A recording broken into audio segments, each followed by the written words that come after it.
My name is David Harper. I'm 34 years old and I've lived almost all my life in Chicago. I work in human resources, which isn't the most exciting job, but I have a steady income. This has allowed me to fulfill my biggest dream, to buy my own home. I grew up in an apartment, so a detached house with a large garden was always a dream for me. After a lot of searching, I found a house from the 1920s, a little far from the city. It was an old building, but beautifully restored inside. It was just right for me. A quiet and peaceful life away from the chaos of the city. Fortunately, the price was within my budget. After I bought the house, everything happened quickly. The day I moved in, I felt like I was starting a new life. The neighbors were quiet, the neighborhood was peaceful. What more could I ask for? I remember the first night, I was lying on my bed, enjoying the silence inside the house, but after a while the silence started to feel like a strange weight. I didn't know exactly what it was, but that night I had a strange dream. I dreamt I was in the hallway of the house, a long, dark hallway. Old, black and white family photos hung on the walls. But the faces were blurred, erased. Then I heard a faint sound, a whisper. When I woke up, my heart was beating fast, but I attributed it to the stress of moving. The next day things went smoothly. I unpacked boxes, put things away. It was good to get used to a new order. But that night, when I went to bed to sleep, the silence in the house disturbed me again. I was lying there with my eyes fixed on the ceiling when I heard a slight creak, as if coming from the ceiling. I thought such noises were normal because it was an old house. But after a few minutes I noticed something else. The door to the room was slightly shaking. I got up and checked the door. It was closed. It must have been the wind, I said, and went back to bed, but I couldn't sleep. There was a strange restlessness. I couldn't understand what was happening. Things were quiet for a few days. But on the third night, I saw something in the living room. I had gone into the living room to turn off the lights just before I went to sleep.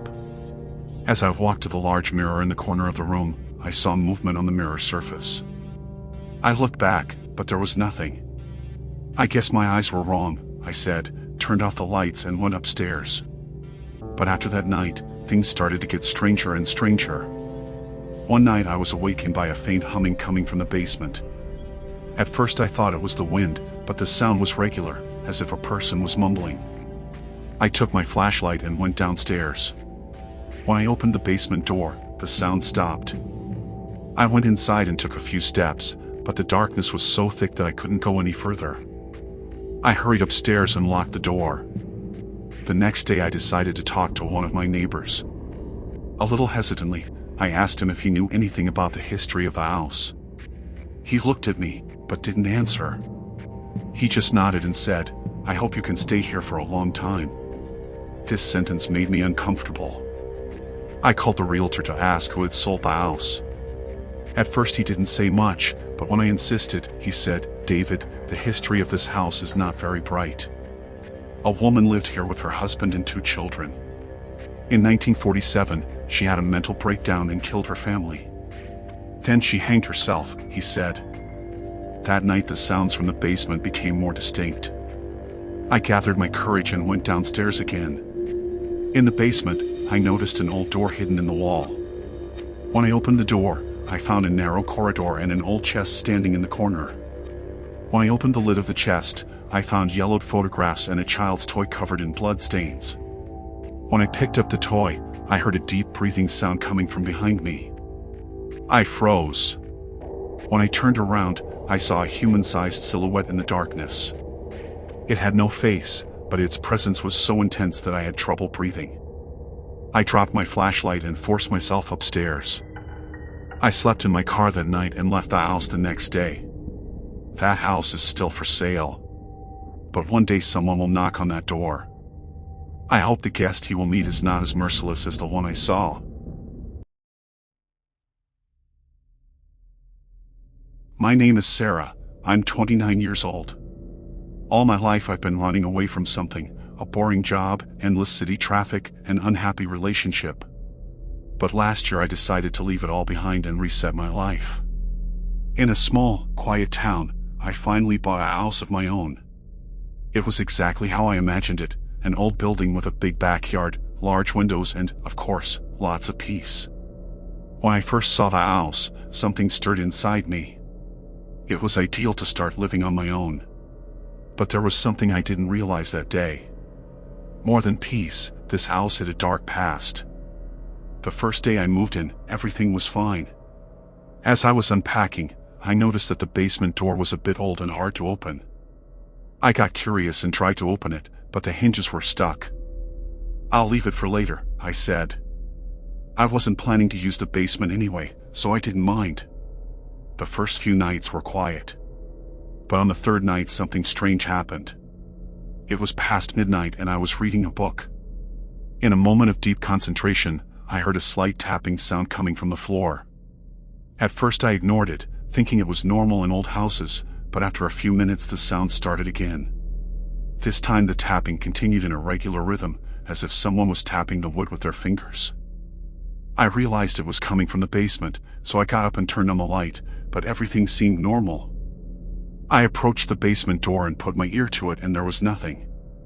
I thought maybe it was rats and went back to my place, but I couldn't sleep that night. The next day things got even stranger. While cleaning the kitchen, I started to hear whispers from different corners of the house. The words were not clear, but they sounded like a woman's voice.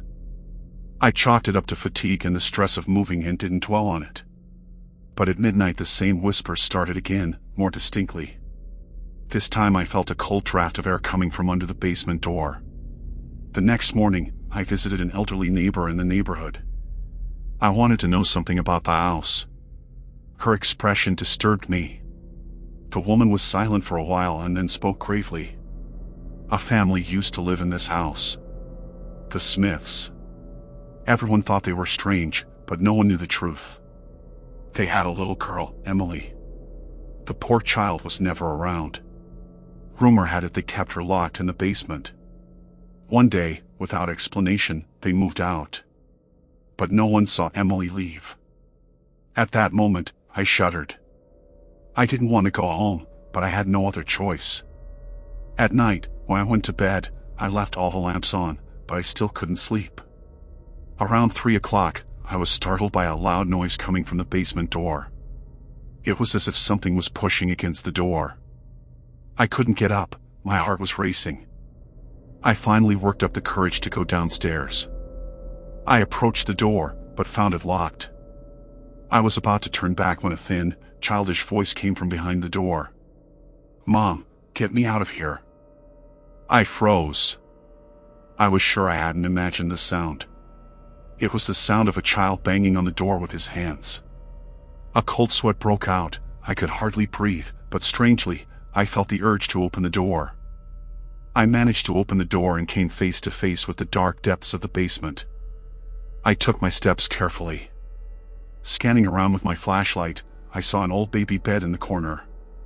On the bed was a yellow teddy bear.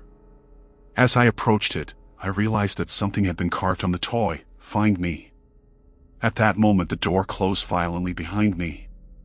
I tried to run upstairs, but I fell down the stairs and collapsed. In the darkness, a thin shadow passed in front of me. A cold breath echoed in my ear. "You won't get out of here." I forced myself out and spent the night in my car. The next morning I packed all my things and left that house. This house is no longer mine. Only Emily and her ghost live there. I have one piece of advice for anyone reading this: if something is wrong in a house, don't be afraid to question the past. Because sometimes, there is so much more hiding behind the walls. My name is Rachel Donovan. I'm 27 years old and I recently moved to the suburbs to escape the noise and chaos of the big city. I had a new job, a new life, and finally a home where I could live completely alone. After many years of living in student dormitories and small, shared flats, this was a big step for me. I rented the house from an estate agent who seemed very sympathetic and helpful. His name was Mark. He seemed trustworthy when we first met. When I asked him a few questions about the history of the house, he said, "It used to be occupied by an old woman, but when her son took her in, it became empty." The house had small but cozy details: a nice veranda, a big kitchen, and a very cozy bedroom. After I moved in, I made good use of my time to take care of the house. I unpacked boxes, arranged the furniture, even changed the curtains. Everything seemed to be going well. But after a few days, I started to notice something strange in the house. One day when I was cleaning, I saw a small red light blinking under the smoke detector in the living room. At first I thought it was a smoke detector, but when I looked closer, it looked like a camera. I got a chill down my spine. At first I looked for a logical explanation.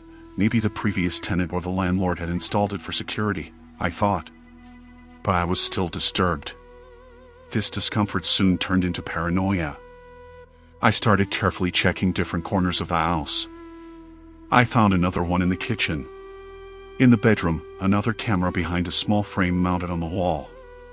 Each one was almost professionally hidden. The idea that someone in the house was watching me was a nauseating weight in my stomach. I decided to call the real estate agent and ask about the cameras. Mark said, yes, the house had an old security system, but I thought it had been deactivated. There was a strange calmness in his voice, which made me even more uneasy. That night when I went to bed I felt uneasy. I turned off all the lights and couldn't sleep for a long time in the room. I was haunted by the feeling that someone was watching me. Worse, this feeling of being watched intensified when I was home alone. The next day, I searched the internet for hidden cameras and bought a camera detector, a device that could detect any hidden camera. As soon as I got home, I started using the detector. The result was terrifying. There were cameras in the bathroom, in the bedroom, even in the toilet. At that point I was in a panic. I thought about calling the police immediately, but first I wanted to gather evidence. I had to find a main unit or a recorder to which the cameras were connected. When I followed the cables of the cameras, I realized that they led to a small closet in the living room. When I opened the closet, I found a recorder. Inside were numerous video files. I opened one of the files and started watching. It was me, making my morning coffee, making the bed, even taking a shower. It was sickening. Worse, most of the videos had been recorded long before I moved in. The previous tenants had been monitored by these cameras, probably without even realizing it. I reached Mark again, but this time I acted calmly in order to fool him. I'm not sure about the cameras. I'm thinking of calling a technician, I said. The uneasiness in his voice was obvious. That won't be necessary. I'll come and check it out right away, he replied. Mark came home about an hour later. He was carrying a toolbox and smiling with fake kindness. But now I knew his true colors. I had called the police and they were waiting discreetly. As Mark started to check the cameras inside the house, the police came in and caught him red-handed. In the days that followed, it became clear that Mark had been doing this for a long time. He had violated not only my privacy, but that of other tenants as well.